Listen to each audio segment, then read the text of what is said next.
All right, good evening, everybody. This is Josh Gall here with Ultimate Drill Book, and we are thrilled to start our second evening featuring members from the UDB education team, specifically focusing on the high school realm this evening. So again, thank you for joining us, and we're going to jump right in. I'm going to have our guests introduce themselves. So we'll start with Ian Flint. Hi, my name is Ian Flint. I am the Director of Music for Dartmouth Public Schools in Dartmouth, Massachusetts. I also serve as the high school band director, along with 3 other directors, and I run the high school marching band and jazz bands at Dartmouth. Along with that, I serve as the drill designer for the 7th Regiment Drill and Bugle Corps, and I'm a designer for about 25 marching bands on the East Coast every year. I also work as a drill writer for winter percussion for a number of groups around the country. Awesome. Cool. Thank you so much for being here.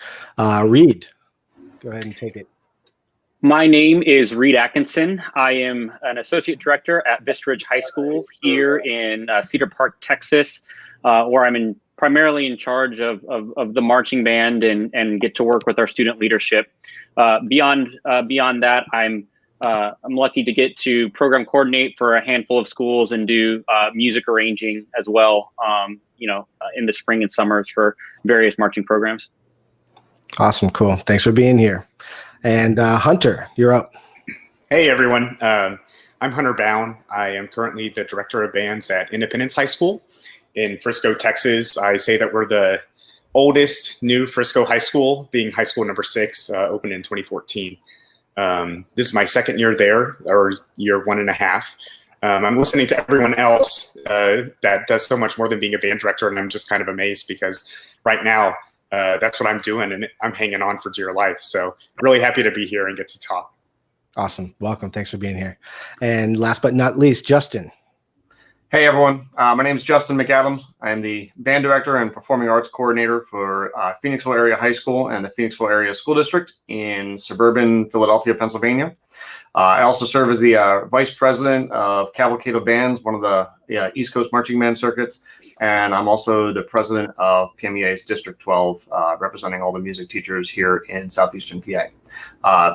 Drill writer as well for groups here in the Mid-Atlantic, and I'm also the drill designer for the Hawthorne Caballeros. Awesome. Cool.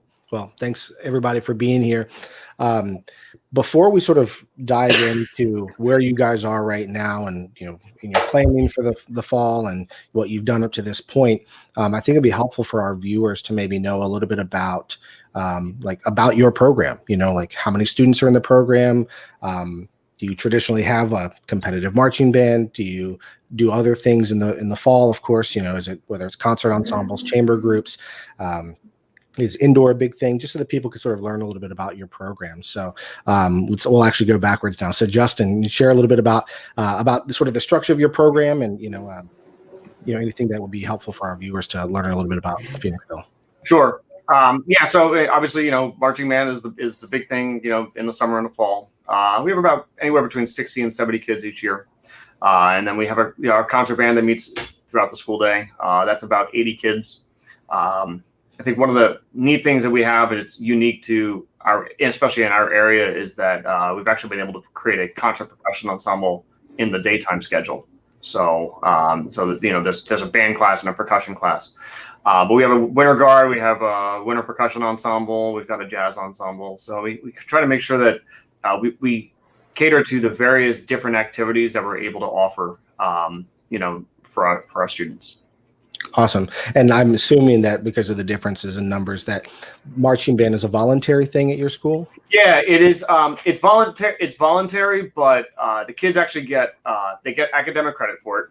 And we're also one of the, I think we might be the only one or two, don't quote me on that give phys ed credit for marching band in the state of Pennsylvania.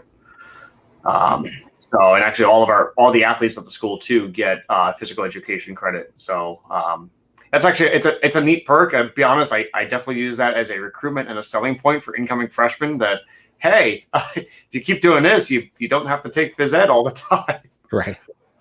Well, little do they know the workout that they're about to inherit. Yeah. Cool. That's helpful to know. Hunter, what about things at Independence? Yeah, so we're a program of about 170 students. We're a 5A program in suburban Dallas area, and so for those of us that live in that realm, I'd say it looks normal, but for everyone else, I understand that a lot of things up here aren't quite normal. So what that consists of is every student in our program does participate in marching band in some aspect.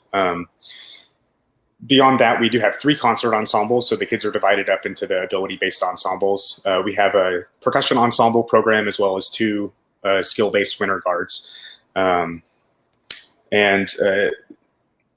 now, it's about 100 winds, about 30 percussion. No, I'm sorry, 40 percussion and 25 in guard or so. So somewhere mixed up with that. And our staff is we're lucky to have both a percussion director and a percussion para. And so that part of our program gets to have a lot of attention, whereas I know that's not always the case. We do not have an indoor percussion program, but what we end up having a lot of attention on the percussion ensemble in the spring instead. Sure. And when you say, just so that other people, for people who are in a different situation than you're in, as far as when you say all of the students are in marching band, sure. What does that mean? It means that everybody has to do it, and you have sort of a varsity, junior varsity, or like how does that work? Right. So what we end up doing is selecting the amount of drill spots in the spring whenever we're deciding on our season. And so there are certain varsity spots that students audition to be in, and then we have other spots in the program for it as well. So every student participates in marching band no matter what, but not every student is participating in competitive marching band no matter what, if that makes sense. So most of the students end up participating in some way, some sort of prop responsibility. A lot of the times we want to find some way to have them involved, even if, number one, they don't have the skills yet to do it, or maybe if they don't quite have the interest yet. Sometimes we can get them to, okay, we'll come to this one Saturday, and then they fall in love with it. So every student in some sort of way shows up at a football game in a uniform and plays in the stands. I think that's how I would put it. Cool. No, that's great to hear. Cool. And Reed, tell us a little bit about Vista Ridge. Yeah, our structure is very similar to what Hunter described. In the fall, all of our students participate in marching band. This year, we're right around 325 students. After the fall, they get split into 4 ability-based bands. And along with that, we have an incredible percussion program under the direction of Hector Heel. And then Aaron Cosman, our color guard director, runs 2 skill-based winter guards in the springtime as well. So also in the spring, we run a young artist competition. So every student in our program prepares a solo and goes through an adjudication process that ends up in a finals-based performance. So for us, the concert band is kind of the cornerstone of everything we do, and we try to drive everything through that, including as much as we can in the marching setting. Sure. Cool. Yeah, and then Ian, tell us a little bit about the program at Dartmouth. Yeah, so Dartmouth is a unique program in New England. So obviously, most people know Dartmouth through the winter percussion program, likely. Obviously, Tom Unks is the percussion director at Dartmouth. He's been there since 1992, I believe. So a very long time. Well-established WGI percussion group. Along with that, our winter guard program has been pretty competitive in the A and open class in the recent years with that program.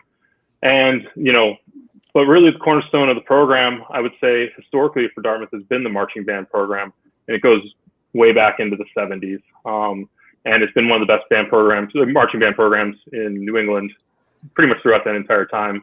It's about 120-piece marching band, then about like 100 to 130 throughout the years. We march about 60 to 65 winds, about 40 percussion, and 20 to 25 color guard, depends on the year. The marching band's part of the class. It is co-curricular, what we call it, and it is our main focus in the fall. We do it pretty much exclusively through mid-October, and then we switch into some concert stuff in the class. But the one thing that's unique about Dartmouth, I would say, is that the marching band's actually, we have participants as young as 7th grade. So if you've ever seen the marching band at Dartmouth, it's like fast drill and all kinds of crazy stuff. But a lot of those students are 7th and 8th graders in the program. Generally with the winds, it starts in 8th grade. might get a percussionist or two and a guard or two in 7th grade. Obviously, there's concert band program. There's about 45 wins in the high school concert band.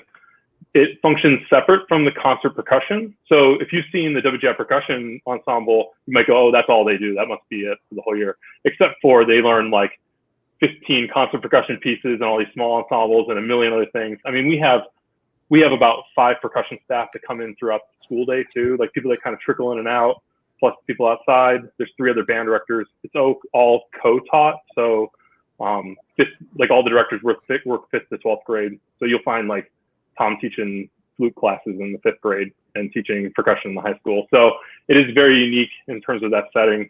And the other thing about Dartmouth, I think that's unique is it's not a large school. There's 1,000 kids in the high school. It's not a huge community. So for 120-piece marching band year after year is, pretty solid. The other thing we have is about a 100-piece string program at the high school. So we're competing for students and then along with a choral program. So it's a really active music program. Sure. So anyways. And you said Tom teaches like some flute classes or flute students? Yeah, I started at Dartmouth. I mean, my first year working there was 15 years ago, and I was the brass director for the district. And I remember going down in the basement, and I had my trombone class, and I looked down the hall, and he's got a flute he's getting out. I'm going, what's going on? So, but yeah, like all the directors are teaching everything. A lot of you got to pick up the classes you pick up. So it depends on what grade level, what they're doing. But obviously at the high school level, it's all specialized. With the woodwind specialist, brass specialist. And, well, I've always had tremendous respect for Tom, but I think it's gone up one more level there. So yeah, and I'm sure that Tom teaches flute better than I do. So I'll also give him that. Cool. Before we sort of shift gears real quick, I just want to remind those who are viewing, any questions that you have at any point throughout this evening, we'd love to hear from you guys. Any questions about their programs, any questions about their planning, anything like that. So just please leave that in the comments below, and then we'll be able to cue them up on the screen and talk about them a little bit. So guys, okay, that's really cool. Or we already got a little go in there. So it's really helpful to learn about your programs and sort of, just sort of gives us a base layer of, of where you are. But let's talk about where you are now, right? So we've all sort of, we're near the end of the summer. And I'm sure you guys, just like everybody else, has been, sort of pulled many different ways. Well, we're doing this, we're not doing this. And let's maybe not focus on that. Let's not focus on the past 80 days. All right. Let's talk about where we are right now. And I'd love to hear about are any of you guys in band camp right now? Are any of you guys doing any kind of sort of organized activities, whether it's, Zoom sectionals, or we're doing just leadership stuff right now, or we're in person and like everybody's wearing 4 masks or whatever it is. So I'm just going to sort of open up the floor. What's happening right now with your programs? I can go because we're in band right now. Like I am in the throes of summer band, technically. Yeah. So right now we're doing just music sectionals in the afternoons. So those of you unfamiliar with Texas, which if you are, I don't blame you one bit. Trust me. We can now no longer learn our visual component to the show until September 7th. So effectively, our summer band period, like where we have those rules, are basically from now until September 7th. So how I'm approaching it is, rather than trying to get everything summer band-esque all at once, we're kind of just stretching it out even through the start of the school year, because our start of the school year is 3 weeks virtual, giving y'all lots of info. Basically now we're only doing music sectionals. We have some sectional staff hired, and it's all just set up through Zoom. So like I run the brass one, my assistant Neil Hicks runs the woodwind one. We put them into breakout rooms. We have certain goals for the day, everything like that. I have found that it's been a lot of fun and relatively successful. Some of my favorite stuff with it is there's a lot of individual responsibility put on the student, and so much of what we work to teach is volunteerism. The skill set of production, the idea of this is something, I am going to perform it. There's no excuses. We just go for it. And this is such a great way to do that because the kids have to have their own metronome. They have to like set it all up. They're having to count the entire group off. It's forcing all of the students in each section to have some measure of individual accountability that they might not have had. I'm not sure. I might just be seeing the rose-colored version of it right now, but I've been having a great experience with it and have just been happy to be with the kids as they're putting the horns back on their faces. Sure. Yeah, and I want to hear from the others about this, but I want to just sort of put a pin in one thing is that I'll be really interested in hearing from you guys about how you are inspiring your students right now when they're all doing the same thing that we are. Okay, I'm living in my parents' bedroom. No, I'm not living in my parents' bedroom, but like they're living behind Zoom, and they're still at home, and they don't get the kind of release that being around their peers and, being at the school can help with. So I want to come back to sort of what you guys are maybe doing to help inspire your kids in this time that's very different. So what else, Justin, Reed, Ian, what are you guys doing right now? I mean, we're starting band camp, I think, on Monday. And I say I think because it, at least in Pennsylvania, the guidelines and we don't have an organization like UIL here, but just where every district is, it seems to be very things are changing every day. But we actually had a return to play plan that had us starting like preseason rehearsals back in right after July 4th. And actually every district in Pennsylvania had to come up with some kind of plan before they could start anything, band, athletics, et cetera. So we definitely are hoping that we're going to be able to be in band camp Monday, but it's going to look very different than we've ever done in the past. Normally we've gone 9 a.m. to 9 p.m., but we've scaled back down to a 4-hour block. So we're just doing night blocks at this point. And a lot of that is just the health guidelines that we've received throughout the state are, things like we have to deal with making sure the kids have enough water, but they can't go into a building to fill up the water. And inside rehearsals are pretty much not going to happen. So we've got to, kind of be smart about our time, especially if it's like, if it's going to rain, we're probably ending up losing rehearsals here and there. So it's definitely caused us to rethink our entire August schedule and season, and kind of just doing this a day at a time at this point. And it's different. I'll say that. Yeah, absolutely. Ian or Reed, what about you guys? Yeah, I kind of come at this from a unique perspective. This is my first year back at Dartmouth. I've been gone for 5 years. I was in Northern Vermont at a school, and I got hired as director of music out of a retirement during this COVID thing. I mean, he'd been here, his whole career as a director at this school.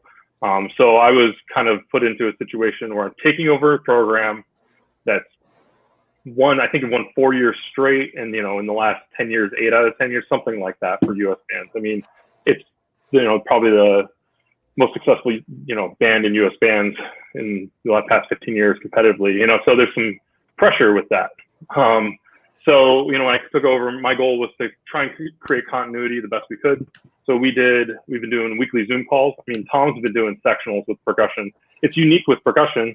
It's an airline. They can be on pads. They can be playing. I know he's doing hours and hours of sectionals. They know the opener. Like, they can play the opener. They can do all kinds of stuff. We did things like the front ensemble.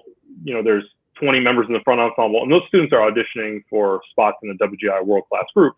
So they'll practice, they practice all spring for that marimba spot. And we had to audition for all those spots, place the students, get the instruments to their houses so they could practice and do the auditions, all kinds of logistic stuff. But the goal with percussion was just continuity. With the winds, we take off the month of July in Dartmouth because of the drum corps schedule. Basically, all the staff teaches drum corps. So we don't do July normally. But this year we did once a week in July so that we could, stay connected with the students, keep doing stuff. We've been doing Zoom calls. We record the Zoom calls, so if the student has to miss it, can catch up on it. And then 2 weeks from now, we go to mini camp, what we call our mini camp. So our basics camp, and basically, like we have a pregame we do, like a historical pregame, all kinds of other stuff. So we'll get going on basics and learning that in about 2 weeks. I would say for us, it's not much different than a normal year. Where we're at is about the same spot. But, that connection with students is the thing that's been the hardest. Just trying to stay connected. Communication is difficult. You send an email, you don't know if they're going to respond. When you see the student in person, it's very simple to know if they're engaged and doing the right thing. So that's kind of where we're at. In 3 weeks we go to our band camp. But that's going to look a lot different this year for us, and we have a different plan than a normal year. Sure. Yeah, and we'll get to that. We'd love to learn a little bit more about that. Reed, what about you guys? Yeah, when UIL pushed back the season essentially and said the start date was September 7th, that kind of happened around the same time Leander ISD decided that the bands here are going to be non-competitive. So our focus really then became, okay, how are we going to use this time to protect our student culture? And then can we buy, with this kind of extra bot time, how can we make sure that we're protecting the band experience once school starts? So we are supposed to be in a normal year, we would be in camp right now. Instead, we'll start things up a little bit next week. We've been having some Zoom meetings, but next week our drumline, Hector Heel, is going to start having some sectionals. But for us, it's really on the wind side of things, and a little bit on the color guard as well. The idea is to do some Zoom meetings, start the relationship and connection piece, and then once we start in on the virtual learning component and the school stuff, then we'll start skill training. So over the next 10 to 12 days, we'll do some intermittent Zooms with our membership. Our student leaders, we asked them to start holding some sectional type Zooms, but really more of a relationship piece. It's not necessarily a music-based piece. And then we will continue to flesh out what the virtual curriculum looks like. We have directions, we know where we're going, but it's bought us time to really make sure that the wrinkles are ironed out. Yeah. So just to sort of build on that and to talk about the next area that I'm really interested in hearing from you guys, we've actually got a great question from somebody about student leadership. So Jenna asks, so this year is obviously different. What would you recommend to drum majors and section leaders to help their directors as much as they can? So, I think that, of course, drum majors and leadership have a unique responsibility that they're sort of the glue, or sort of the throughput from director to the regular marchers. So would love to hear any of your thoughts about, how drum majors can help facilitate things, certainly for the students, but also for the directors right now. Well, I'll jump in on that first, if that's okay. So we're really talking, I think a lot of this conversation, especially as we're talking about the fall, is really based on, are we going to be in person or are we going to be, in a virtual setting? And I think that the single component out of the binding out of all of that is the relationship piece. So often drum majors have the conducting responsibilities and student leaders have the teaching responsibilities. But I think the single most important aspect they can do right now is really lean into the relationship piece. And if there's a glue that's going to get us all through 2020, it's going to be that. So for me and our staff, we've been trying to, some of our student leader training over the next several days will be really geared to, how do we make these connections? How do we make these connections meaningful? If we're in person, how do we make these connections while still being properly social distance? Because we're confident with the decisions we made in the fall that we'll be able to execute at a high level. The biggest variable in our opinion is really that culture piece. That's the biggest unknown. And so for us and our student leaders, that's got to be their primary focus. Sure. And anyone else about that? Ours is pretty unique. I mean, our drum majors, quote unquote, are really conductors, I would say. They come from the string program. We don't pull anyone out of the band because the band is actually, it's a requirement to be in the class, is to play your trombone and be in the marching band. So our drum majors usually come to us as freshmen, and they'll be with us for 4 years as conductors. Start on the sideline, and then by senior year, you have like a pretty world-class conductor. A lot of those kids, they'll go to conduct drum corps and stuff like that too down the road. So, but our goal with the drum majors, this has to do a little bit with our strategy on how we're going to do the fall, is to assign them to groupings of students for conducting responsibilities. So we're really trying to develop them. That's what we're trying to do. And then we have a senior drum major this year that obviously will be graduating. Will be taking on a lot of that responsibility, helping the other conductors. And they they really serve as a member of our organization, along with like the section leaders and upperclassmen. Yeah, that's actually a great idea. I mean, certainly to involve students who are student musicians in the school who wouldn't normally have a marching orchestra. So, so I think that's a great idea. Justin, anything you want to add to that? Yeah, I mean, we definitely use our student leaders. You know, a lot what Reed was saying, but you know, from the communication standpoint, you know, what is happening in between rehearsals.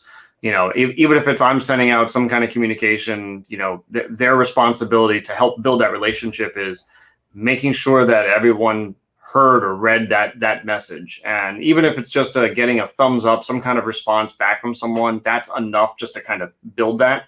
But, you know, as I said, we're rehearsing, but we're also rehearsing live in small sections on different parts of our campus. So if now more than anything, it has to make sure that everyone's on the same page with what's going on. You know, as we're making our plans for camp, you know, I'm going to have one drum major, you know, on one field and another one on the other one. And, you know, all right, make sure you have your phones on you, make sure we're communicating with each other. And if there's something that goes wrong, let's take care of it tomorrow before the next rehearsal. But a lot of that in between stuff, I think, has been vital for building some of those relationships, you know, in the couple of rehearsals we've had in July so far. Sure. So I'd be interested in, you know, expanding on that just a little bit, because as we know, you know, the drum major serves a number of different roles. And actually, you know, we've sort of just even heard in the past 2 or 3 minutes about the different capacities that drum majors can either serve or where they come from. You know, oftentimes the drum major is sort of like also one of the spiritual leaders of the group. You know, there's you know, their voice may be heard more than the directors, you know, certainly the same thing with student leaders. So have you guys, like, what's been your trick, or are you guys still trying to figure out how to motivate students from afar? I mean, things, you know, of course, are just officially getting started, but you know, it's a challenge to create that same level of inspiration and responsibility, and certainly that relationship. You know, so I'd love to hear from you guys anything that you've been doing that you feel like, you know what, we did this thing and it was sort of a breakthrough. So I'll sort of open up the floor. Yeah, I'm happy to talk. I have a lot of thoughts about this because I'm having to try to inspire all these kids to make good sounds on the mellophone on a Zoom call, which is tons of fun. I keep saying, let's pretend like this is on purpose. You know, what decisions would we make if this was something that we wanted to happen? You know, how would we go about this? Part of that to me is just having a vision that goes a little bit further than marching band, which I hate to insult the reason that we're all here, but it's not an insult. It's just reality. You know, these kids they're building significant relationships with other people. That's not just marching band. That's something for life. So here's what we're going for. We're going for a virtual performance of some sort. The show is entitled Flutopia. It's all about flutes. And so it ends with Lizzo. And so right now, our big mission is to become internet famous enough that Lizzo wants to play the flute with us. Will that happen? I don't know. I have no idea. I don't know if that's humanly possible. But for a kid sitting at home right now, it's something. And I want to try to live in their world with them, because chances are they're on TikTok. They're just going through over and over again. You know, they're on Instagram. So we're focusing a lot of energy on our Instagram, making sure that we have spirit days and whatnot, and have lots of kids featured, just being spirited about the band program. But again, like I said, I think to me, the biggest piece is having some sort of vision that goes beyond just a marching band season, because they are more than that. You know, we all know that from our own experiences. My leaders were more than just marching band leaders to me. They were friends. They were mentors. And so let's step beyond that. And I think we'll be happy with the results for our marching band. So. Cool. Well, it's funny that you mentioned Lizzo, because she's actually tuning in tonight. Oh, that's amazing. That is such a coincidence. I'll Justin, go ahead. chime in on this one, because it's actually a slightly different variation on this. It was actually a conversation I had with my drum majors last night. I thought you were going to say with Lizzo. I'm sorry. No, sorry, man. By the way, so obviously, they can look at what's happening around the world and go, and they're asking, wow, what's going to happen, and locally here, obviously with the, we got a whopping 3 baseball games in before everything, we became the Phillies and the Marlins and all that. And so one of the discussions they were having with other kids, the upperclassmen in the band is, why are we even doing this? What's the point? If at some point, we're just going to be sitting in a virtual environment, or worst case scenario, we're not even going to be able to do anything. Why even bother putting the time in now? And it's a little bit defeatist, but it's also there's a reality. I mean, that's where kids are looking at. They just watched their friends go through the class of 2020 graduation in whatever format it was, and now they're seeing a repeat of that. And I take no credit for what was said next. That's the other thing that I do is I teach with the Drum Major Academy for this would have been my 21st summer. I work with drum majors across the country, but I never came up with this one, so this is all credit to my 2 students. In the response, they said, why bother doing this? And they said, we're doing this for the future. We're doing this to make sure that the underclassmen in the band have something next year. And I thought that was really profound. And I know it's very top level, and what that is, we don't know yet, but it's got to be that intrinsic motivation, making sure that, this art form doesn't disappear because of, where we're at right now, that, what comes next could be something even better. And I said to them, I think we need to add something else to that too, that we're doing it for the past. You're all here in this ensemble because of upperclassmen that put in time, blood, sweat, and tears for you. And I think whatever we are able to accomplish this year, you're doing it as a tribute to the people that did that before you. So there's that kind of back and forth mental approach that I know that's kind of, I think, I'm stealing it. I think we're going to kind of run with that one right now. Yeah, well, it's very easy for any one of us, and Reed and Ian, I'd love to hear your thoughts as well if you guys have other things to share. But I think it's also, it's so easy for us to quantify, we're the state champions, or we're going to place X number of students, at this competition or whatever it might be.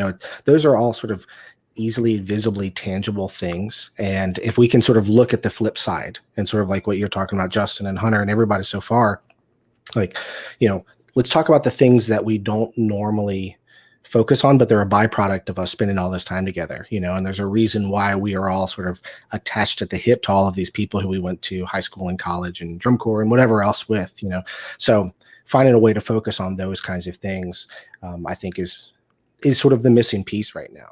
Because that's what it's going to require for the students to be motivated to get up, because if they have to go through another 2 weeks of this, another 3 months of this, another 6 months of this, I mean, it's going to be a challenge for them and for us. And I think that figuring out how to focus on the sustainable, truly rooted, important concepts is really, really the key here. So Reed and Ian, anything that you guys want to chime in about with any of that?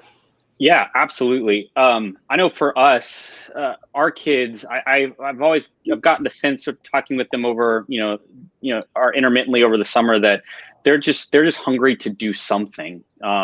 They just want to be involved and working towards something. And so throughout this process this summer, our band staff has really kind of sat back and said, well, okay, what are opportunities that are afforded to us that maybe we wouldn't have in a quote unquote normal season, right? So one of our big goals was, okay, well, I wonder if we can get the students more involved in the process. Where we have no stakes, there is no performance rubrics that we're working towards or designing towards. So how can we empower students? So we're really working to have as much things kind of funnel through the student voice and vision as possible. So as an example, our drum majors got together and kind of released a kickoff video, kind of this kind of positive message, and blasted out to our social media. They've organized summer workouts and got all of our section leaders to record their summer workouts and blast that out. Next week, our drum majors are sitting in on a design meeting meeting with our staff and designers, and we want a student perspective in that now, because this experience for them is going to be so much different. We want it to be meaningful and valuable. And that's another thing we're offering to our band is we're bringing our design team in periodically through these webinar type things, and they'll get to discuss what it means to design a show, and we'll be able to inform some of the decisions in our fall production. So these are all really unique opportunities that we would never have taken or maybe even considered. And so when we really embrace those, I think, this could really be a special fall. We can take risks that we wouldn't normally take, and just really have fun with it, and see, maybe we learn something that we want to carry over for next year. I don't know, but it'll be an exciting adventure, and it'll be student led. And I think that's the thing that we as a Vista staff are probably most excited for. Yeah. Ian, you want to chime in on any of that? I'll kind of jump on what he just said with, I know as a drill writer, I have probably 5 or 6 schools that I'm going to take their show from last year. I'm going to, set it up in like a Zoom call format where I get on with the entire band this year and just talk them through a minute of their show. How do I go about the process? So it's a great way to use your designers, like the students are so pumped at these schools to know that, like, I'm like a mysterious guy. Like I might come around at championships and wave to the kids once a year, but they don't know who I am. A lot of them are just the name on the drill chart. So to be able to spend time with people, they look up to, the designers. They think you're like famous. Now, I know I'm just a band director, but they, students at your school might view your designers as like, special people, because they're connected to those students. Like they're providing that. I take it personally when I write drill for the bands I write for. I think about like, if I was that tuba player back there, is this good enough, right? As I'm writing. So, that's kind of where I come from as a designer. Now, I'll say from the Dartmouth program standpoint, it's a big thing that when I came in, staff was like, this is the year. This is the best kids we've ever had. It's going to happen this year. And I went, great, COVID. This is perfect. So, it is what it is. Like, it's like, and you know what? It's not about the competition, right? Because like for Dartmouth, it's like, it's a weird thing to say, but with the marching band, it's like winning is just like, it's a thing they do, right? I think they haven't been outside of the top 2 in like 15 years in any competition ever, right? It's just like that. So it's just normal. So the kids they're not motivated by winning at this point. They're motivated by the performance level, right? And they know realistically, like, especially like the percussion and guard, they're like, we're going to go to Worlds. There's going to be great groups there.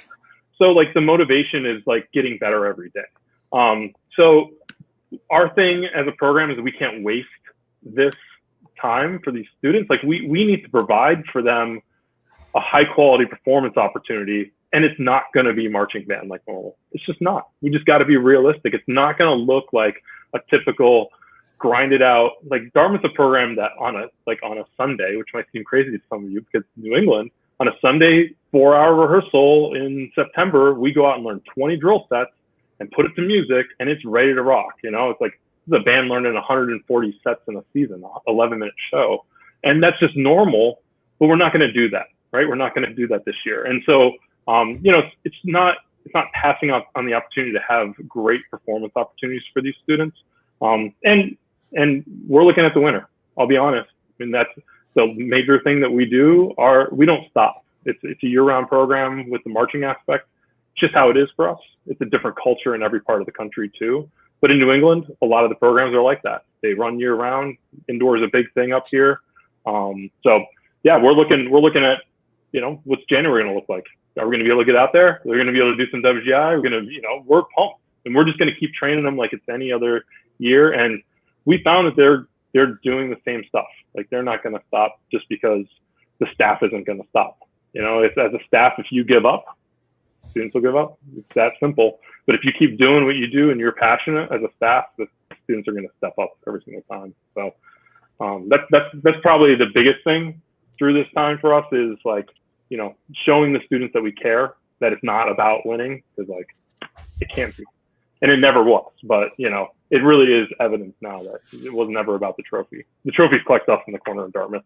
It's a funny thing, actually. People walk in, they're like, they haven't moved in like 10 years. We're like, yeah, they get stacked, chairs get stacked. It's holding the door open. Yeah. Yeah, literally. Yeah. There's the WGI like World Championship trophy that gets used as a doorstop. sometimes. I'm not kidding. WGI, It's sorry. losing- Yeah. but it's just like there's nowhere to put stuff. I don't know. The trophy ended up over there. You know, Right, I don't know. But it's just not. That's not the priority, right? Yeah, but well, I think that's a big thing.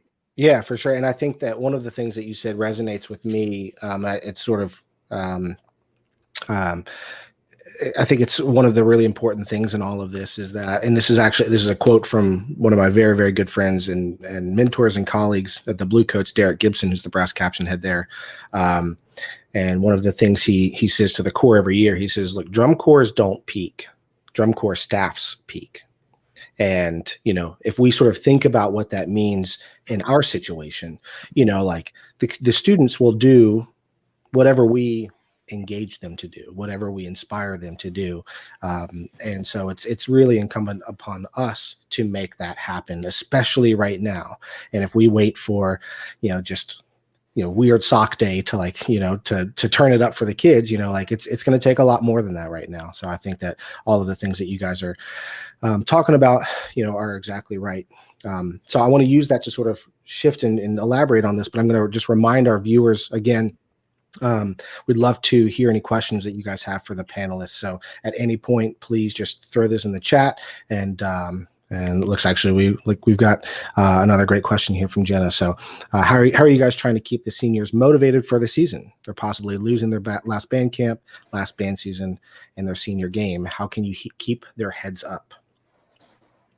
I'll jump in. Jenna, I think that's such a sweet question. I'm guessing you're a student yourself and are trying to get some ideas about how to help your band program. I think that's so awesome. You know, the whole senior year thing is all about the memory piece, right? And so much of it is this attempt to use your year to create all of these different relics that you're going to get to have. Those are still going to exist. It's just going to be different. And, you know, I know this was said a lot at TBA. Different doesn't mean worse. It doesn't. I think about, you know, how do kids recollect about their marching band experience? They usually like show videos to friends or something, you know. Those can still exist. The most important thing is going to be creating whatever it's the little memories that actually mean stuff. You know, it's the little memories that make those pictures really special, because you say, oh, I remember whenever this happened leading up to the picture. The picture is just a relic. So I think worrying about the day-to-day relationship piece, just like Reed has said, I think is going to be the main idea. Yeah. Cool. Yeah. And a related question, of course, I'll just continue to leave this open for you guys, but, you know, somebody's asking about how to motivate the students who are doing 100% virtual show, which, I mean, these things in some ways tie together.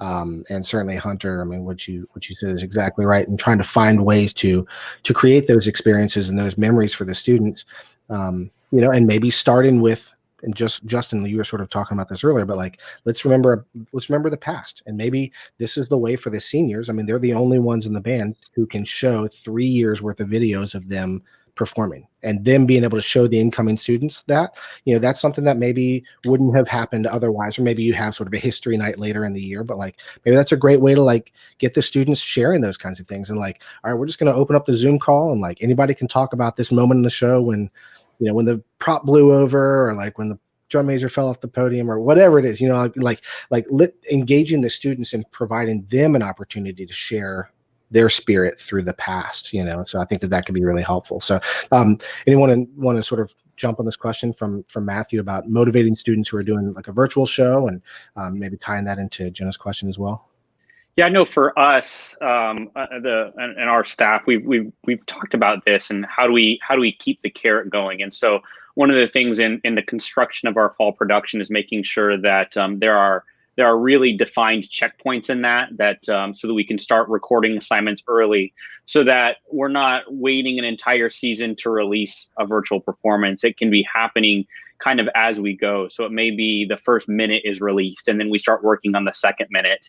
I think then also, and it has been my experience that the act of virtual performances can actually be a wonderful thing in terms of the students having to record.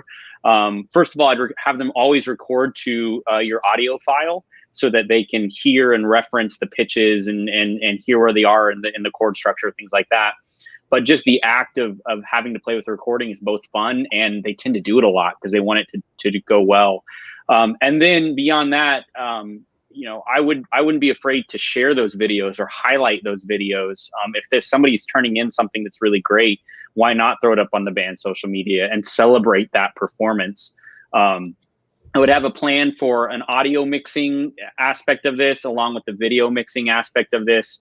I know one of the things that was important for us at Vista was no matter how we're performing, there's a product of some kind at the end that the students can celebrate and look back and feel like they've worked towards something, that kind of community build. So we feel pretty comfortable with the audio mixing part of it. The video production part, not so much. So we've reached out to local resources and have kind of worked towards that. And the goal is to kind of splice that up over the course of the fall. Yeah. We're actually getting a bunch of great questions in, so I'm just going to sort of lump these all in, and then certainly just sort of can continue to hand it off to you guys. But great question here from Eric. That's his.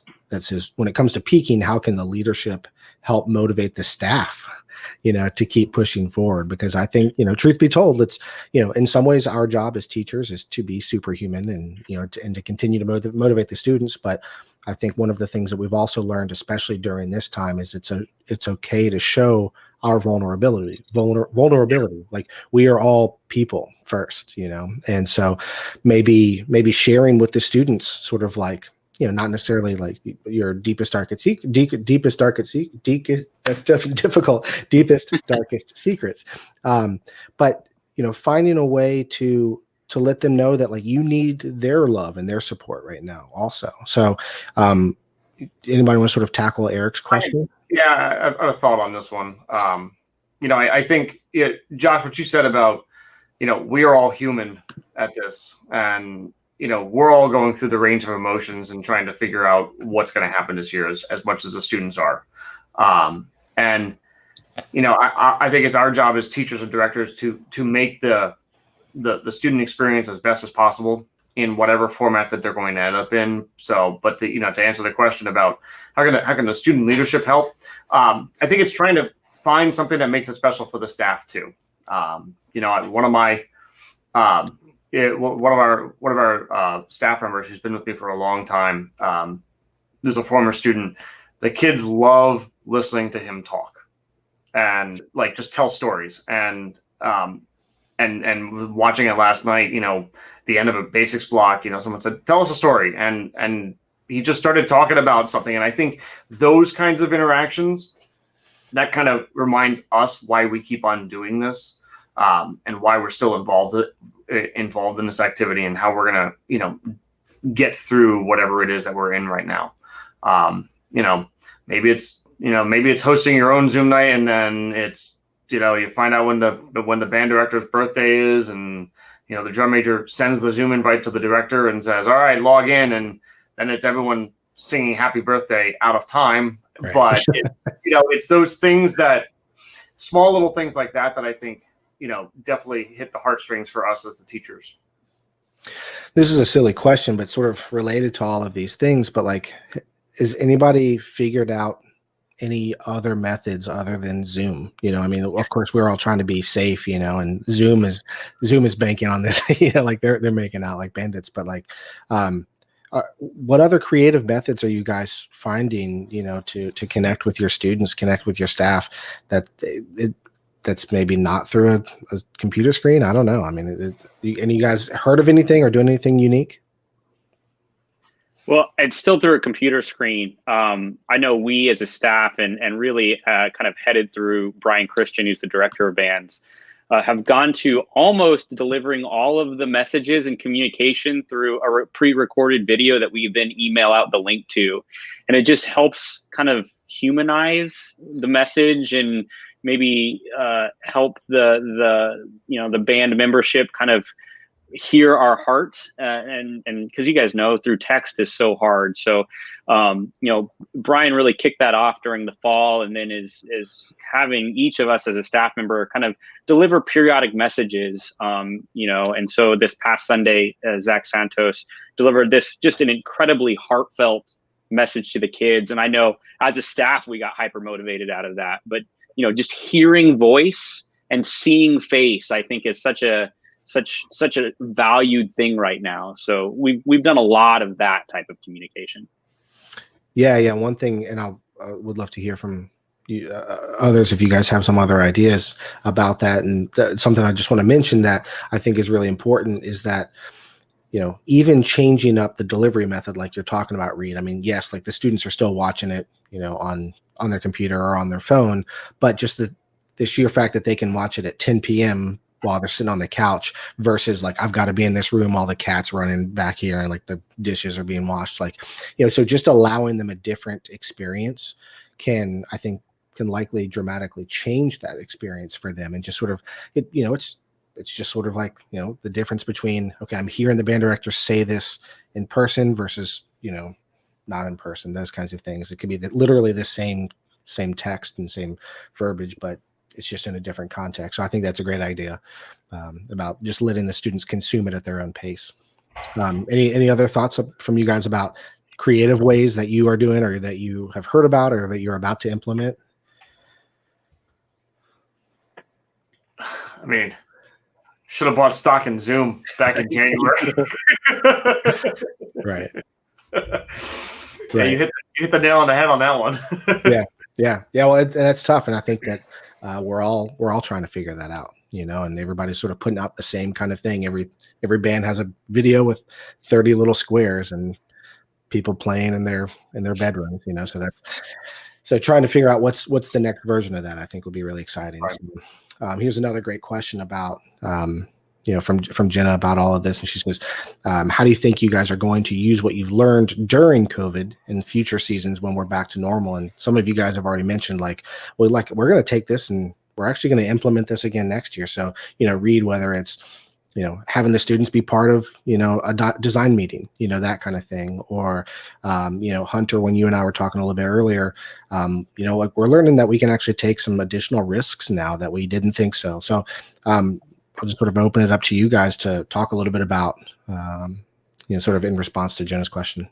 I'll kind of go on that. I think, like I said at the beginning, we generally shut down for the month of July. I mean, we're really like third week of June once, most of our staff is doing drum corps, whether it's with, Spartans or 7th Regiment or cadets or wherever they are, Blue Devils, wherever they're teaching that summer, Blue Coats.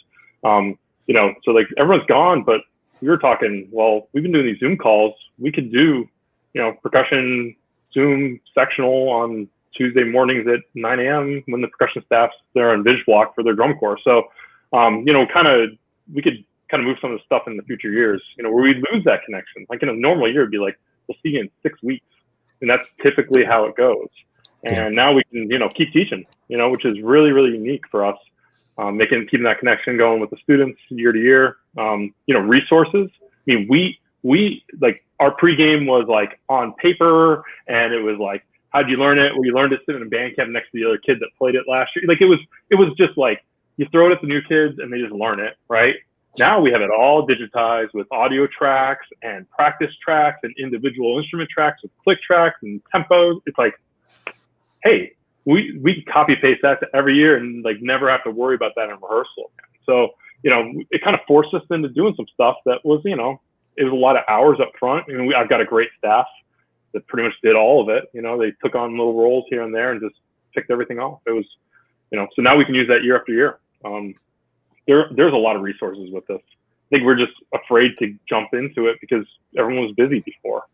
Sure. So that was a good opportunity. Yeah. Other guys, any thoughts about that?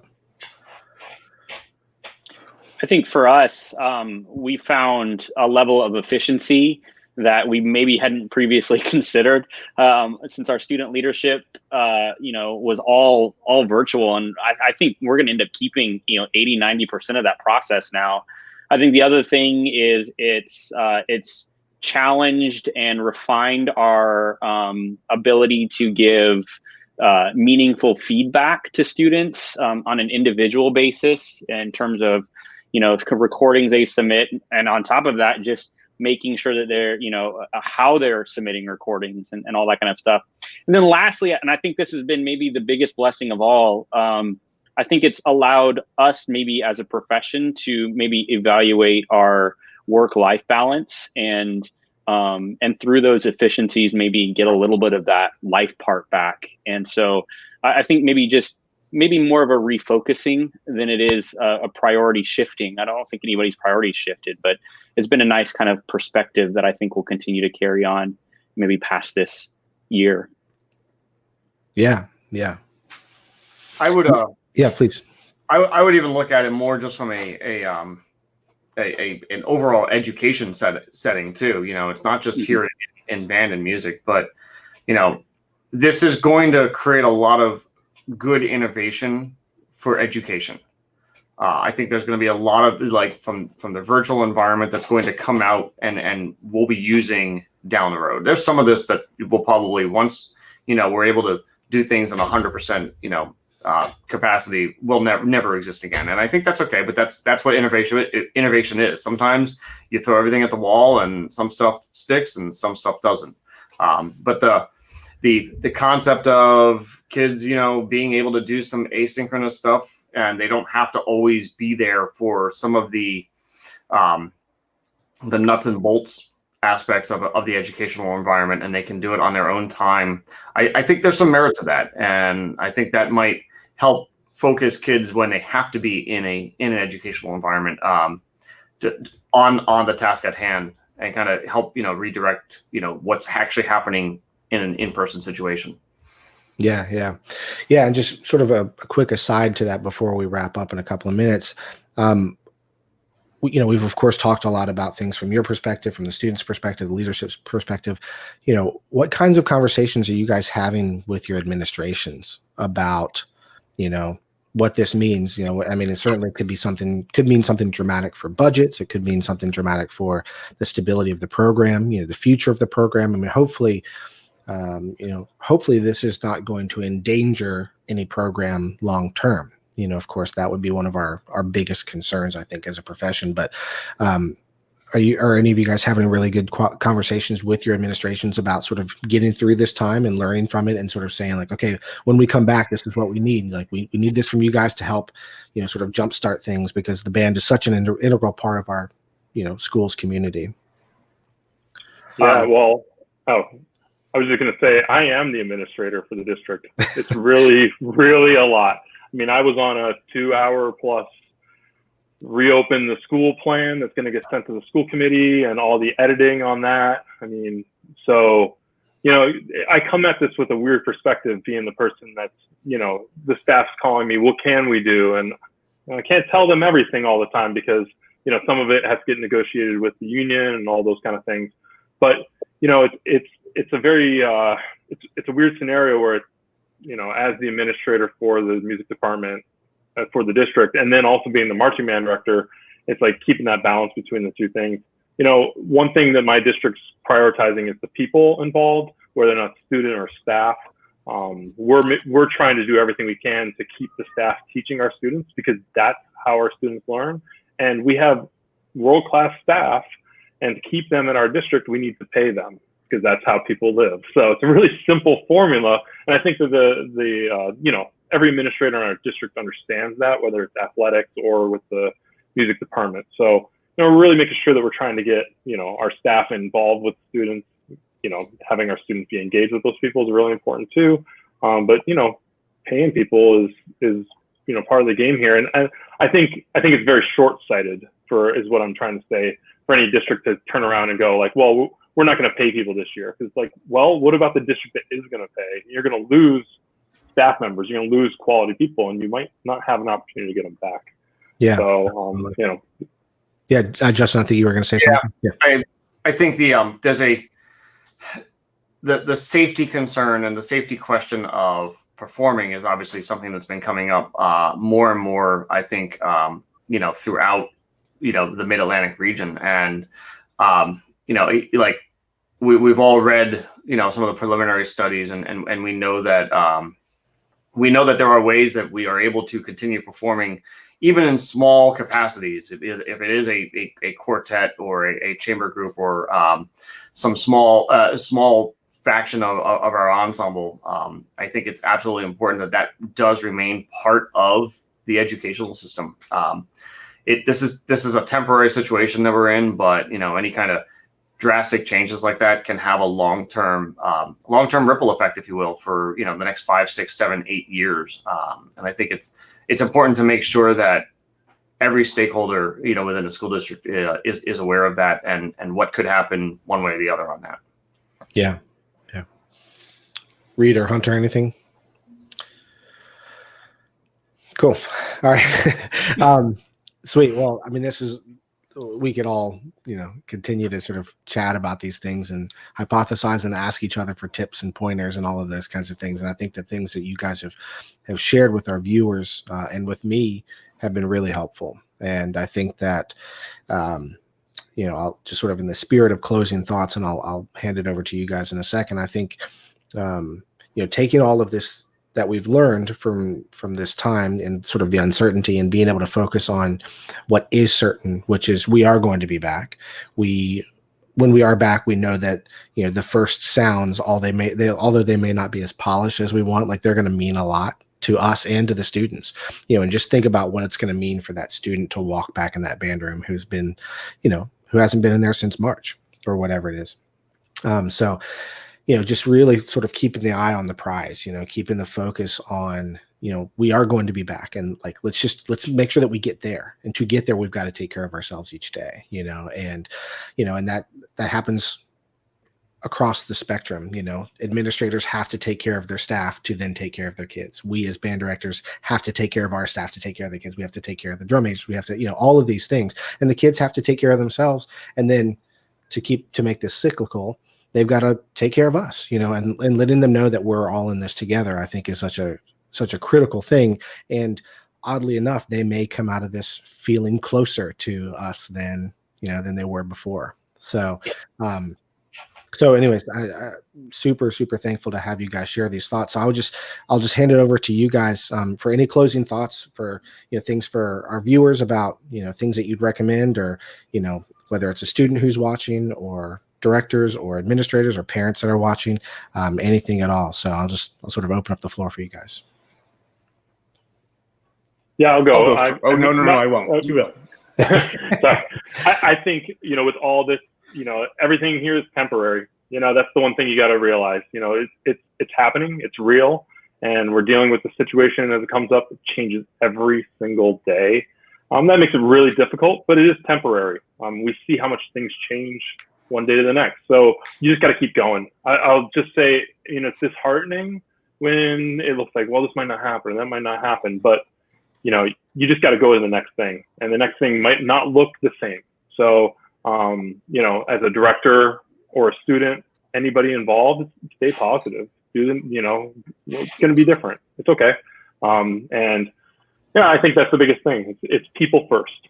That's what I keep telling everybody. It's about staff, the community, the students, whatever it is, whoever's involved in this process in your community, you got to put the people first. And that's number one. Yeah. Go ahead, Hunter. Yeah, sure. I think something that I know has been helpful for me in my program, and that I implore and I guess can suggest to band directors to do, is to, and most people, I would imagine most folks are doing this, seek a vision that goes beyond this marching season and communicate it to both your staff and to your students. And I think all of us have vision beyond that, of course, or else we wouldn't be in this profession. But being able to clearly communicate what the overall goals of the program are with and without competitive marching band, and doing it in a way that is the kids can talk to each other in that way, like developing a verbiage of that positivity that can become a part of the program. Like we do something I stole from Darla McBride, who I worked with. We do gratitude exercises at the beginning of rehearsals. We're going to start in that mindset because it's so easy not to, especially in this time. So delivering vision to your program that goes beyond this season so that we can all make it out on the other end. Yeah. Yeah. Justin? You're at your best when things are at their worst. Start thought. There you go, man. So, but I think, just some of the ideas that I've seen from teachers coming up with and how they're going to adapt to this situation is amazing. And you can't give up. Whatever happens, do not give up. Don't give up on your kids. Don't give up on your program. Don't give up, and fight to the very end to make sure that something exists. Like Ian said, it's temporary. This isn't permanent. So, yeah, that's great. And Reed, I think the big thing is to really just kind of frame your mind around the opportunities that this can offer. We get to really, really hyper focus on student relationships and the importance of that. We get to maybe try things and take risks that we wouldn't normally have, the inkling to try. And then I think at the very end of the day, we are pretty blessed as band directors in that our content is music. And at the end of the day, one of the things I believe most in is the power of music. And if we can continue to drive what we do towards that goal, I just think students will be served no matter what that looks like. Yeah, that's awesome. Yeah, it sort of brings me to a thought of like, you never know what could be possible until you believe that this was the plan, and I think for those of us who have gone through pretty gnarly times, whether it's drum corps or or just undergrad or masters or whatever it is, like just sort of believing that this was what's supposed to happen. I know it's 111 degrees outside, but I'm just going to pretend like it's cool. Like I'm going to put on an extra layer today or whatever. I mean, it's amazing what the mind can do. And I think that we can be shepherds of that, for our staffs and for our programs. And so you guys are all shining examples of that. And can't thank you guys enough for being on the call. For those of you who were watching tonight, thank you again for being here. Thank you for the incredible questions. A reminder that tomorrow night at the same time, 8 p.m. Central, we are actually going to be doing a demo session about UDB App Pro, which was released July 1st. And we'll also be bringing in our good friend Dustin Merrill from Pieware, who will be featuring and sort of going through a bunch of great things about Pieware version 10. So that'll be tomorrow night. And then on Friday, we'll be talking with some university band directors sort of about their mindset and their plans for the season. And then Saturday, we'll be sharing a recording of Bob Cressy's incredible Midwest presentation from last year, his #Clean Drill Top 10 Tips. So we'd love to see you guys here again with us. A reminder, tomorrow night, 8 p.m. Central Time. And thanks again for joining us.